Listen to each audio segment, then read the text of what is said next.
going on, everybody? Welcome back to Talkin Sports with Jake. Hope we're all doing well.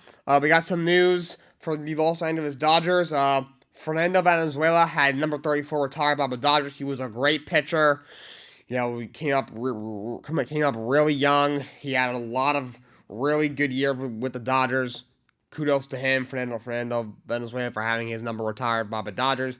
Dodgers would extend Miguel Rojas to give him another year, 1 year, $6 million. So he's under contract now through 2024. Got him in a trade with the Marlins. He'll be most likely their everyday shortstop this year and probably next year as well. Of course, they lose Trey Turner in free agency. Probably going to put Gavin Lux at second base so they can play Chris Taylor in the outfield. So he'll be their shortstop. So Rojas, he's not a great hitter, but a great defender at short. So he's signed through next year. Nationals pick up Chad Cohen, a minor league deal. One of the many Pittsburgh top prospects when it comes to starting pitchers that Pittsburgh has failed to develop. And he's now joined Washington. Washington just needs anybody right now to fill out that rotation, which is going to be horrible. You know, Strasburg might not pitch at all. Corbin is useless at this point. Outside of that, you're looking at, Josiah Gray. Wasn't great as a rookie, but still very young, very talented. Paul Espino was okay last year. Joe Ross is okay. Outside there really isn't much, so cool. Might have a shot to win a rotation spot. Last year was in Colorado. He struggled, having a year like I think close to 6, so he's not very good. But so they had some depth. Some news with the New York Mets. The Mets hire Carlos Beltran as a special assistant to the GM. Of course, Beltran was a great player, mainly with the Mets. He started with the Royals, was rookie of the year there, then went to the Mets. He's probably the greatest center fielder in the history of New York Mets. He had a short stint with the Yankees. Of course, he won a ring with the Astros his last season. They cheated, but they do he can still put the ring on his finger. The Mets had hired him to be their manager for the 2020 season, but the sign-stealing allegations came out before he even got started. He was fired in February of 2020 after being hired in only December of 2019. And of course, the Mets replacement was Luis Rojas in March of 2020. Of course, he's no longer there now. Of course, Buck Shoulders now the manager, and his legacy was kind of tarnished. But he was working with Yes Network last year as an analyst, and now he told us that he was leaving, and he's going to be basically an assistant general manager underneath Mets GM Billy Epler. I like it. Yes, he's got a bit of a title pass, but he was a great player. He's a very good baseball mind. Obviously he knows the organization. It's a completely different ownership. Obviously none of the players he played with, he hasn't played there probably in at least 10 years, and completely different ownership now and stuff. And completely different regime. But he knows the organization. He is a legend. He's a Mets legend. Like I said, he's a good baseball mind. And he may never get another shot to be a manager. He's the guy who, it's a shame, he probably would have made a good manager. A lot of people said that. Ex-teammates of his. A lot of people around the league. And, he kind of screwed that up. But maybe now he'll give him a second chance to be a manager. Or if not, maybe down the road he could be a GM. If he impresses with the Mets, as an assistant GM with the Mets, maybe he could be a GM one day. In a few years down the line. You never know. Also, Mets owner Steve Cohen came out and slammed other owners who were complaining about him spending. The Mets payroll is almost $500 million. I think it's at like 470 or 480, something like that, something crazy. Basically said they keep pointing at me that they need to start blaming themselves, and he's right. People need to stop bitching about Steve Cohen paying his spending money. If you don't like it, well then spend more money. I don't know what to tell you. Okay? He's not breaking any rules. There's no salary cap in MLB. If you go over luxury tax, you have to pay. There's consequences. But Steve Cohen just doesn't care because he's worth $14 billion. He'll make it back in a day. His hedge fund only makes $2 billion a day. He had $4.5 billion to blow up to buy the Mets. Dude doesn't care. Like, oh yeah, we're going to tax you $100 million in luxury tax fees. Like, fine, do it. But oh yeah, we're going to put Cohen tax in. It's like, fine, do it. He doesn't care. You take away the Mets, the dude is still one of the richest guys on earth. He does not care about the financials. He's a lifelong Mets fan, for first of all. Dude's in his 60s. He's been going to Mets games since he was like 8 years old. Back back when Shea Stadium was where they played. Dude just wants to win. He doesn't care about the money. If he did, he wouldn't have a $478 million pair, whatever they have. So he is 1,000,000% right. Like, I don't get how people say he's bad for baseball. Him paying players what the word is bad for baseball. What's bad for baseball is the Pirates having like a $12 payroll, and the Nationals having like a $8 payroll. Like, the Boston Red Sox team to an extent, where before they signed Devers, were just starting to cut salary. What's bad for baseball is Cincinnati Reds having like a $12 payroll. That's what's bad for baseball. So I am with Steve Cohen there, for sure. Obviously, there was no games last night because we had the All-Star break, but second half of the season for the NHL officially starts tonight. These are the standings at the All-Star break. Eastern Conference Bruins are rolling, 39-7-5, 83 points, best in the league. Carolina is behind them. Carolina entered the break on a 10-game point streak and winners of 7 straight. 76 points, second in Eastern Conference. You got Toronto at third with 70 points. The Devils fourth with 68. Might be the most pleasantly surprising team in the entire league this year. No one double Devils would be a top 5 team in the East. At one point they were in first, or probably second, with up there at Boston. In fifth is Tampa with 65. In sixth is the New York Rangers with 62. Seventh is Washington with 60 points. Eighth is Pittsburgh with 57 points. Buffalo Sabres are playing good hockey. They're just a point out of the playoffs. But Islanders are 2 points out. But Islanders lock up Bo Horvat, 8 years, $68 million extension. My take on that is I think it's a little much for Bo Horvat. Horvat's a really good player, underrated, still in his prime. The year I don't have too much of a problem with. 8 years, I think that's fine. $8.5 million a year for Horvat, I think that's a bit steep, in my opinion. Not sure if I would have done that. I mean, this year he made 5.7. I wouldn't have gone probably more than even $7 million for him, to be honest. I mean, yeah, he can give you 35 goals, and he might be able to give you 80 points. He's a really good player. He can be a top 6 forward, absolutely. He's one of the better top 6 forwards. He'll be a top 6 forward on probably any team. Bunch of teams, he'll be on your first line. But 8.5 a year, I think the little that being said, you cannot give up. A young guy in Bouvillier who hasn't really lived up to expectations since he first came up by his potential. Atu Roddy, who's a top prospect, who, Islanders' farm system is pretty mediocre, so a top Islanders prospect and a top NHL prospect aren't quite the same thing, but he still does have a lot of potential.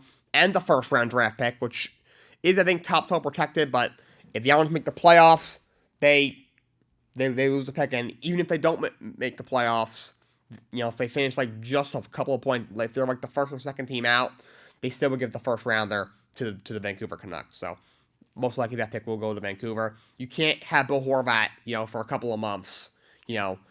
Maybe you lose in the first round.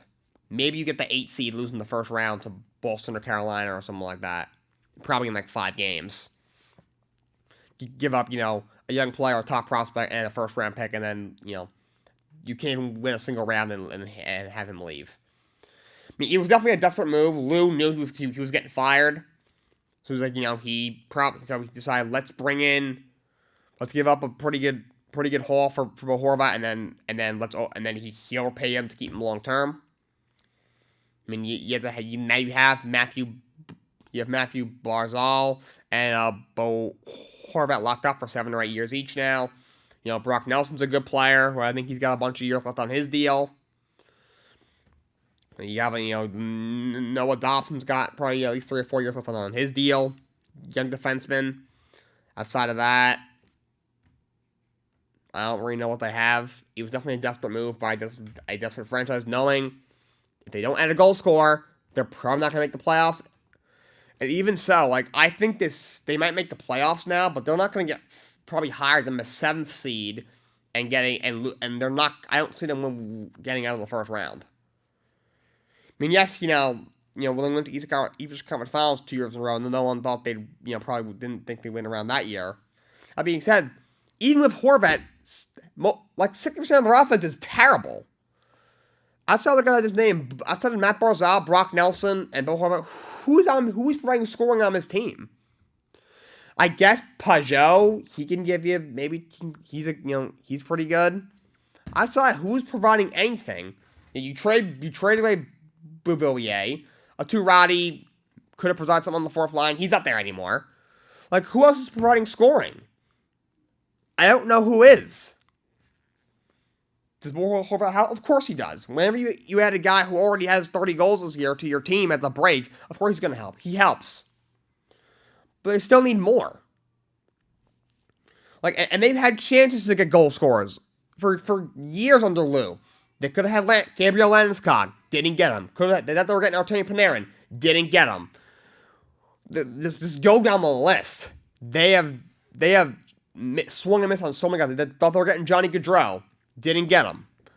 You know, they thought they could get Matthew Tkachuk. Didn't get him. They've struck out time after time after time. And the best they can do is trading and overpaying Bo Horvat, and then trading for and overpaying Jean-Gabriel Pageau, who's a very good player, but I would even say he's a goal scorer. He's more of a facilitator, which Matthew Barzal is as well, but he's also might only give you 20, 25 goals, but he'll also have 80 or 90 points. 60% of their offense is not good. They're still not a good goal scoring team. They're decent defensively. Of course, they got one of the league's best goalies in the Sorokin. So maybe Sorokin can will them to a 6th game, depending on who they play. But, like, you know, if they're scoring 2 goals a game, every game in the playoffs, there's only so much Sorokin can do. He might win you 1 or 2 games, but until I stop scoring goals, this team is not going anywhere. Especially with Lou running the team and Lane Lambert coaching the team. Back to the standings, Florida Panthers are 3 points out of the postseason, starting to play a little bit better. Ottawa's actually starting to play a little better. Team had a big offseason, was expected to possibly get into the playoffs. Got to a good start. They kind of fell off from there, but now they are 6 points out. They won their last 4 heading into the break, so they're starting to get better. Philly's also 6 points out. They're hanging in there. Obviously, it's not working with John Tortorella over there. Then you have Detroit, they're 7 points out. They also had a pretty big offseason. Now they could improve. Really hasn't happened. And Montreal and Columbus round out, especially Columbus at 15, 32, and 4 with 34 points. That is tied for the worst in the league and the least in the Eastern Conference. On to the Western Conference, which is really tight. You got the Dallas Stars in first in the West with 66 points. In second, Winnipeg Jets with 65. Third, the Seattle Kraken with 63. Kings also have 63.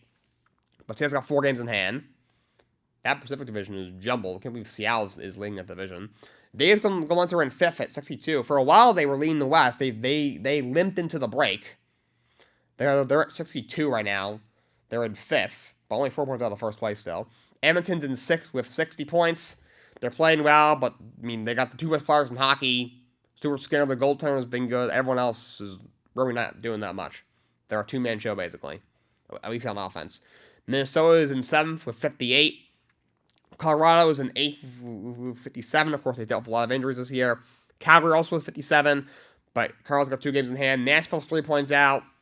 Blues limped into the break, have lost 5 in a row and 7 out of 10. They are 8 points out. They might need to fire Craig Berube, but that team has looked lifeless at times this year. And then obviously Vancouver, San Jose, Arizona, Anaheim, and Chicago ran up the West. On to college. Oh, and before I go on to college basketball, the trade deadline for NHL was on March 3rd, so that's in about 3 weeks, 3.5 weeks. So we'll see what happens. You know, will Chicago move on from Patrick Kane and Jonathan Taves? Could Team Elmira get moved by San Jose? Does Arizona make a move? We'll see what happens. As for buyers, we wonder who's going to buy. Will the New York Rangers make a big move? Does Tampa have the assets to make a move? Could a team like, Dallas, Winnipeg, Vegas, even New Jersey make a move? We'll see. It's going to be very interesting. College basketball, only 1 game last night. Number 3, Houston beats Temple, 81-65. That's all I got for that. NBA action. You got the Magic over the Hornets, 119-113. The Wendell Carter, 20 points and 12 rebounds. Cavs over the Pacers, 122-103. Darius Garland, 24 points. Knicks over the Sixers. Knicks come from down 21 to win their largest comeback of the season. Julius Randle, 24 points, 9 rebounds, 7 assists. Raptors over the Grizzlies, 106-103. Chris Boucher, 17 points, 10 rebounds. Timberwolves blow out the Nuggets, 128-98. Denver's team was absolutely depleted. Did not have Jokic. Jamal Murray was out with injury management. I feel like he's always out with for some reason. They had a bunch of other guys out. D'Lo, 18 points and 10 assists. Pelicans blow out the Kings, 136-104. Trey Murphy III had 30 points. He had, I think, had 6 threes in that game. A big game for him. Let's look at the standings in the NBA. Boston's still leading the Eastern Conference, but the Milwaukee Bucks have won 7 in a row and 9 of 10. They are just a game out of first. In third is Philly. For fourth, we got Brooklyn, who we'll get to in a minute. Hopefully, I think we all know what I'm about to say about them. Cleveland is in fifth. Miami's in sixth. Knicks are the first playing team at 4 games over 500. They're a half game behind Miami for sixth. Atlanta is in seventh at exactly 500. Chicago's 2 games under. They are in ninth, and that last playing spot goes to Washington, who's been playing better, still 4 games under 500. Got Indiana as a half game out of play-ins. They're really struggling. Earlier in the year, they were playing really well. Look like a potential top 6 team. Now they're not even in the play-ins. Toronto is a half game out. I don't know what's going on over there. And you got Orlando is hanging in there. They're only 4 games out of the play-in, and it's not impossible them getting in. And Detroit round out the Eastern Conference. Before we go to the West, we got a big trade, of course. Kyrie Irving, who requested a trade from the Nets for whatever reason. He is traded to the Dallas Mavericks for Spencer Dinwiddie, Dorian Finney-Smith, a 2029 first-round pick, and a couple of second-round picks. What kind of return is that? You get a solid player in Dinwiddie, who, of course, returns to where his career started in Brooklyn. You can plug him in for Kyrie. Obviously, a downgrade, on the court. Off the court, Kyrie's a cancer. And even in the locker room, I can't imagine he's a cancer as well. But just basketball skills-wise, obviously, Dinwiddie is a big downgrade from Kyrie Irving. Then you get Dorian Finney-Smith, who, he's an okay bench player, can score a tiny bit. They're a very good defender. You add him to your bench. You get a first-round pick 6 years from now and a couple of late-rounders. What kind of trade is that?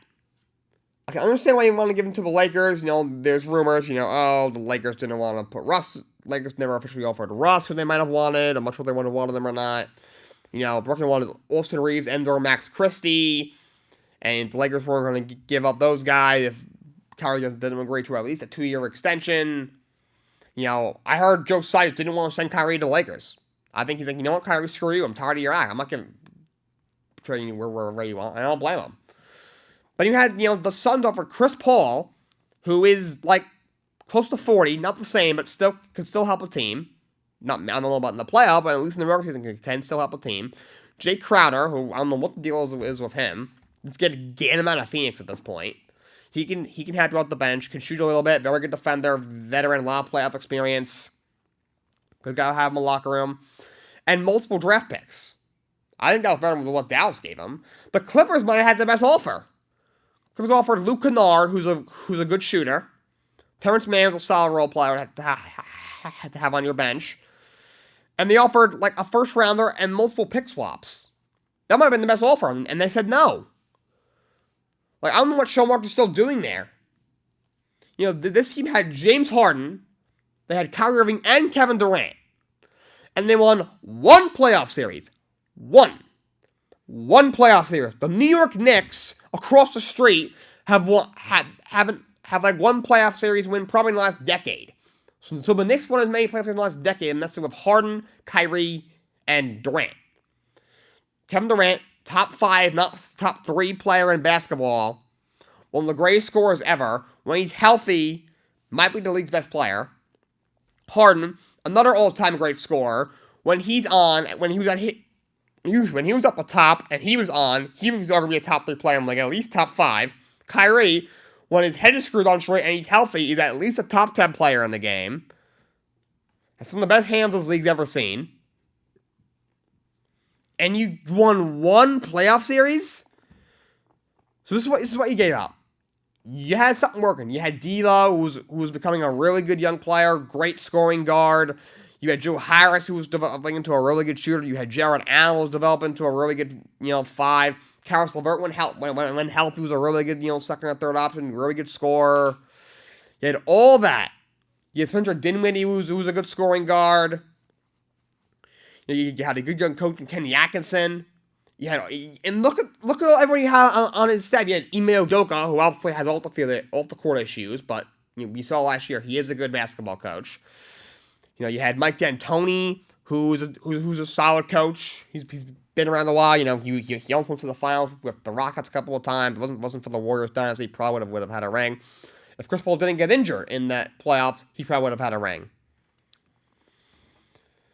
And you blew that up you had Harden for 30 games. You had Kyrie, always injured, always causing problems, saying stupid stuff. The whole vaccination thing, I respect his decision, but at the end of the day, he did hurt his team by not playing for 6% of the season because of that.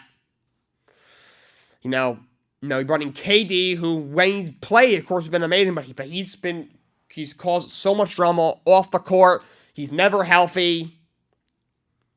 And now Kyrie's gotten Harden. So he basically traded away. Spencer traded away Spencer Dinwiddie, D'Lo, Karis LeVert, Jared Allen, and every pick you had you had Harden for 30 games, Kyrie for 3 or 4 years. He was never healthy, always causing drama, saying stupid stuff. For Kevin Durant, who is never healthy, causing drama off the court. Now Harden's gone and Kyrie's gone, and it's just KD. I don't think they want to build around KD. I wouldn't be surprised if he once again requests a trade and he's out there next year. This team is screwed and it's a dumpster fire. I like what Jacques Vaughn has done as the interim coach there. Sean Marks, it's not all his fault, with Kyrie and KD causing all this drama. But the fact that you put this team together is insulting, and he needs to go. He should go at the end of the season. It shouldn't even be a conversation. And if you want to keep KD, honestly, you might have to be honest. Dumpster fire. With that, let's go back to some more trade deadline stuff. Trade deadline is this Thursday for 3 days from now. We'll see what else happens. I'm hearing, the next Cam Reddish is probably getting moved. I heard, could Brooklyn make another move? What does Toronto do? What does Chicago do? Or Dallas might not be done. So we'll see what happens. Now let's talk about some NFL news. A lot of coaching stuff going around. Let's start off by saying Ejiro Evero has been hired as the defensive coordinator of the Carolina Panthers. Did a really good job with the Denver defense last season. He was a head coach candidate around the league. And he is now in Carolina, so I think that's a good choice by Frank Reich, the new head coach there. So the Dallas Cowboys hired Brian Schottenheimer, who's been an offensive coordinator before several times. He was an offensive consultant on the team, and they promoted him to offensive coordinator. I think I had said last week I thought it would be a good idea. I did a little research. I realized I think I might have to stand corrected. I'm not a fan. I can't say. He hasn't always had the greatest situations. Like, for example, he was with the Washington Commanders, with them, of course, the Redskins as a quarterbacks coach in 2001. Offense ranked just 28th. That being said, his quarterback was Tony Banks, who was not that good. He also wasn't the offensive coordinator. He was the quarterbacks coach. He was Drew Brees' quarterbacks coach with the Chargers. That was the worst thing in Drew Brees' career. He was offensive coordinator with the Jets for 6 seasons, from 2006 to 2011. Offense was never good. When she had Chad Pennington for 2 years, didn't do anything. I mean, yes, Brett Favre was cooked in a way. Failed to develop Mark Sanchez. Then he was the offensive coordinator for the Rams for 3 seasons, 2012, 2014. Offenses were always, bottom half of the league. Sam Bradford could never stay on the field, so not all his fault. He was the offensive coordinator for Georgia in 2015. Offense wasn't very good. the reason Mark Wright took the fall for that. They had coach at the time. But I was looking at the roster. I didn't know who any of their quarterbacks were, so I don't think it's all on him. And he was the quarterbacks coach for the Colts for 2 years, 2016 to 2017. In 2017, they had the 38th ranked offense in the league, but you also had Jacoby Brissett as their star because Andrew Luck didn't play the whole season. But in 2016, their offense, when they had Andrew Luck, who's, of course, a great quarterback, their offense was fine. Offense was great. But then his 3 years in Seattle as offensive coordinator 2020 really didn't do a good job. He's got prime Russell Wilson with all these weapons, and he's run the ball 4 times a game. That didn't make a lot of sense. I'll give him the pass for being, he was the quarterback's coach in Jacksonville under Urban Meyer. Yesterday, I believe, he's worth offense with Trevor Lawrence, a generational prospect. That was really on Urban Meyer. So he's really never had a very good situation. That being said, he did have a good, the stint in Seattle, he really wasn't. I didn't think he did a good job. With the Jets, he could have done better as offensive coordinator with the Jets. Could have done better as the quarterback's coach with the Chargers. I don't really think he's that good of a coach. I'm not sure how much of an upgrade he is over Kellen Moore, to be honest. But you got Scott Turner has been hired by the Raiders as a pass game corner. He was the offensive corner with the Commanders the last 3 seasons. Commanders just let him go. He will be a passing game coordinator with the Las Vegas Raiders.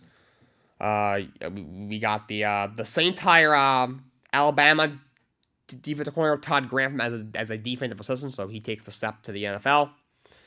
Now, Alabama has found 2 new coordinators. Of course, their offensive coordinator Bill O'Brien took the offensive coordinator job with the New England Patriots, so they hired the Notre Dame offensive coordinator Tommy Rees to replace him. And their D corner, Todd Grantham, like I just said, he's joining the Saints staff. They brought in the defensive coordinator from University of Miami, Kevin Steele, to the same position. Let's talk about all the coordinator carousel. With the Ravens, the guys getting second interviews. The offensive coordinator, we have Georgia Tom Monken, of course, at one point was offensive coordinator of the Bucs. Was pretty good with Tampa, I thought. He had James Winston as his quarterback. He's done a really good job at Georgia. Been really good. Justin Newton's getting a second interview. I don't know why everyone loves Justin Newton. He was offensive coordinator for the worst offensive play last year. It was mostly on Hackett, but he deserves at least some blame. Seahawks quarterback coach Dave Canales getting a second interview, as is the Vikings tight ends coach Brian Angelico. Those appear to be the finalists. You still got a bunch of other jobs open. Carolina's still looking for an offensive coordinator. Reich has not named anybody. Only thing we know so far is that they requested to interview the Jaguars pass game coordinator Jim Bob Cooter. At one point, he was offensive coordinator with the Lions. Cowboys, of course, already found their guy. Houston Texans looking for a new offensive coordinator. So far, the only guys they've interviewed or requested to interview are Nick Cali, the tight ends coach for the Patriots, and then and then a guy from the Niners, Bobby Slowick, the passing coordinator for the Niners. I'm sure, of course, because of the connection with DeMeco Ryans, new head coach there, and then the wide receivers coach in Cincinnati, Troy Walters, got a request. You got the Bucs are looking for a new offensive coordinator. Don't really know the finalists yet, but they interviewed Jim Bob Cooter. They interviewed Ronald Curry, the Saints quarterbacks coach. They interviewed Clint Kubiak, the Broncos quarterbacks coach. I don't know why they would look at him. The Vikings receivers coach Keenan McCardle. Tom Monken got an interview. Kellen Moore was mentioned as a candidate. Obviously, he's with the Chargers. They interviewed the Giants quarterbacks coach Shea Tierney. So we'll see where that goes. Titans haven't had much movement in Tennessee. In Washington, hasn't had a ton of movement there. On the other side of the ball, on defense, Denver's still looking for a new defensive coordinator. They requested to interview Sean Desai, the defensive assistant with the Seahawks. He was at one point was the defensive coordinator in Seattle. Brian Flores, they requested an interview with. He's trying to get a head coach job. Obviously they let go of Averos. We're not sure what's happening over there. The 3 candidates for the Texans defensive coordinator jobs. 2 are of course, on the Niners staff. Chris Kosarek, who is their D-line coach, and Corey Undwin, who is their secondary coach. They also, Marquand McMillan was mentioned as a candidate. He's the safeties coach with the Jets. He was, I believe, a defensive coordinator at one point, maybe in Atlanta, I think it was. Vikings still looking for a defensive coordinator. Ejiro Rivera was going to interview, but he's off the board. Sean Desai took his name out of the search. So only two guys that have actually interviewed for that job that are available are Brian Flores and actually Mike Pettin, who's already on their staff. He was at one point was defensive coordinator of the Packers. They crossed interviewed Ryan Nielsen, but of course he went to Atlanta. Saints. The Saints interviewed Joe Woods, former Browns defensive coordinator. I don't know why. He was terrible last year. But, they can do whatever they want, I guess. And when they're looking for a new defensive coordinator, because DeMeco Ryans took the head coach job in Houston. Of course, Vic Fangio is off the board. They interviewed Chris Harris, the Commanders, the basketball team. Actually just took that job. They interviewed Steve Wilkes. They're interviewing him today, the interim coach for Carolina. Of course, just got replaced. So that's the coordinator carousel. The head coach carousel. Arizona and Indy are still looking for jobs. Luana Romo is a finalist for that. The Bengals defensive coordinator. Brian Flores is a finalist. I don't really get that. I've said that before. I think there's a second shot, but after how he didn't work with Tua, what makes you think he's going to work with Kyler? That's not a good fit. Mike Kafka, the Giants offensive coordinator, is a finalist for that. And that actually, Sean Payton, we still not sure what's going on. Sean Payton obviously is off the board. Frank Reich is off the board. They're no longer considering Brian Callahan. Ejiro Rivera, of course, is off the board. They're no longer considering Vance Joseph. Thank goodness. They're no longer considering Lions defensive corner Aaron Glenn, which I'm surprised. I think he's a future head coach. I'll say Dan Quinn decided to stay in Dallas as defensive coordinator, so it appears it's down to Luana Romo, Brian Flores,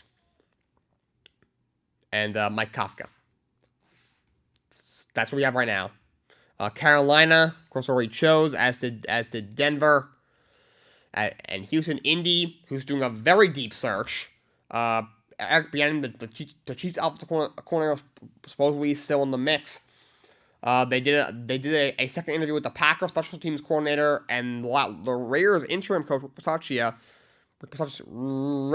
who I thought should have kept the job. I thought he should have kept the job. I don't know why they didn't keep him. Especially bringing McDaniels. Good Lord, McDaniels is hard. I don't know what he's still doing there. Brian Callahan got a second interview. The offensive coordinator with the Bengals. Aaron Glenn, the Lions defensive coordinator, got a second interview. As did Giants defensive coordinator Don Martindale. Same with Rams defensive coordinator Raheem Morris. As did Jeff Sally. I don't know why he's in the mix, but he is. Apparently, their special teams corner Bubba Ventrones is a finalist, as it, and they also got Shane Sykes from the offensive corner with the Eagles also got a second interview. So Colts doing a very diverse search. Let's see, they got, as for finalists, they have a lot.